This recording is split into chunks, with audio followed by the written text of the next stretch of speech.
মানে আমাদের এলাকায় কথা বলে আমার জামাই ভালো আমার মেয়ের কথা শুনে, আমার ছেলেটা খারাপ তার বউয়ের কথা শুনে। মানে আপনার নিজের কাছে আসলে খুবই ভালো, আপনার নিজের এগেনস্টে গিয়ে তখন সবচেয়ে খারাপ আছে।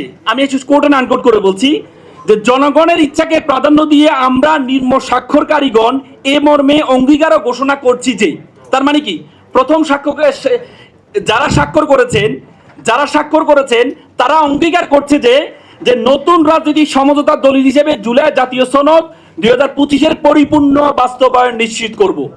তার মানে পরিপূর্ণ বাস্তবায়ন নিশ্চিত করবে একটা অঙ্গীকারনামা। দ্বিতীয় হচ্ছে বৈধতা ও প্রয়োজনীয়তা সম্পর্কে কোনো আদালতে কখনো কোনো প্রশ্ন উত্থাপন করব না। তার মানে এই যে অঙ্গীকারনামা প্রথম স্বাক্ষর করেছে বিএনপি, এবং সে বিএনপি এই যে প্রথম দুটি শর্ত, সেই শর্তটি প্রথম ভায়োলেশন করেছে। আপনি প্রথম স্বাক্ষরকারী ব্যক্তি, আপনি প্রথমে ভায়োলেশন করলেন। আপনি প্রথম যেদিন আপনাকে বলা হলো এই আদেশের আলোকে আপনাকে দুইটা শপথ গ্রহণ করার জন্য, আপনি কি বললেন? আপনি বললেন যে দ্বিতীয় যে শপথটা, এই শপথটা আমাদের সংবিধানে নেই।